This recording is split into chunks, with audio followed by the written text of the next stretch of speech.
ஆண்டவரும் இரட்சகருமாகிய இயேசு கிறிஸ்துவின் ஒப்பற்ற நாமத்தில் அன்பின் வாழ்த்துக்கள். இன்றைய தேவனுடைய வார்த்தை பரிசுத்த மத்தேயு எழுதின சுவிசேஷம் 8வது அதிகாரம் 25-26 வார்த்தை. அப்பொழுது அவருடைய சீசர்கள் வந்து அவரை எழுப்பி, ஆண்டவரே, எங்களை இரட்சியும், மடிந்து போகிறோம் என்றார்கள். அதற்கு அவர், அற்ப விசுவாசிகளே, ஏன் பயப்படுகிறீர்கள் என்று சொல்லி எழுந்து காற்றையும் கடலையும் அதட்டினார். உடனே மிகுந்த அமைதல் உண்டாயிற்று.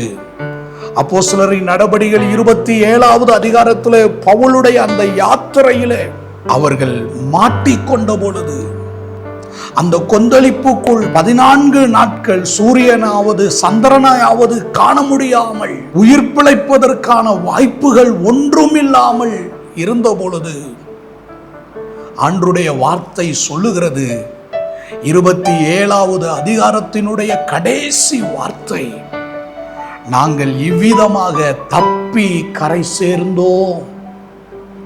உங்களுடைய வாழ்க்கையில் எல்லா பிரச்சனைகளுக்கும் முடிவு உண்டு, எல்லா போராட்டத்திற்கும் முடிவு உண்டு. முடிவே இல்லாத பிரச்சனை, முடிவே இல்லாத போராட்டம் ஒன்றும் உங்களுடைய வாழ்க்கையில் இருக்க போவதில்லை. நீங்கள் செய்ய வேண்டியது என்ன?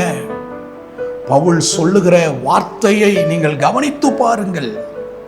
அப்போஸ்தலரின் நடபடிகள் 27வது அதிகாரம் 25வது வசனம், ஆனபடியாலே மனுஷரே திடமனதாயிருங்கள், எனக்கு சொல்லப்பட்ட பிரகாரமாகவே நடக்கும் என்று நான் தேவனிடத்தில் நம்பிக்கையாக இருக்கிறேன்.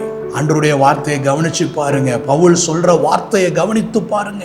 காற்றின் போக்கிலே கொண்டு போகப்பட்ட அவர்கள் பிரயாணம் நாச மோசத்துக்கு ஏதுவாக இருந்த பொழுது பவுல் அங்கு சொல்லக்கூடிய வார்த்தை, நான் தேவனிடத்தில் நம்பிக்கையாக இருக்கிறேன்.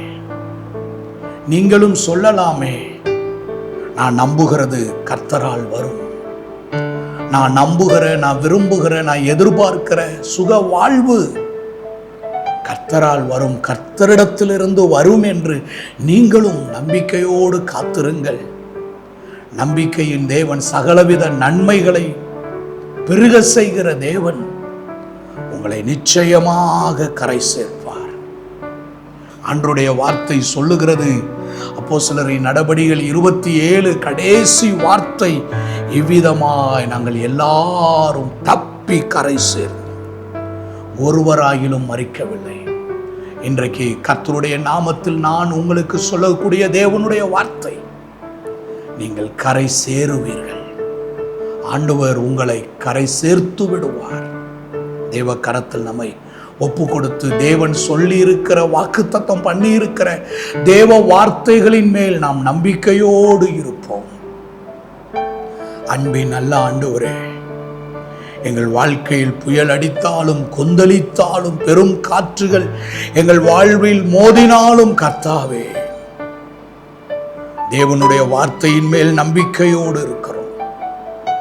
நாங்கள் தப்பி கரை சேர்வோம் என்கின்ற நம்பிக்கையோடு காத்து நிற்கிறோம். உம்முடைய கரத்தில் எங்களை ஒப்பு கொடுக்கிறோம். இயேசு கிறிஸ்துவின் நாமத்தினால் பிதாவே, ஆமென்.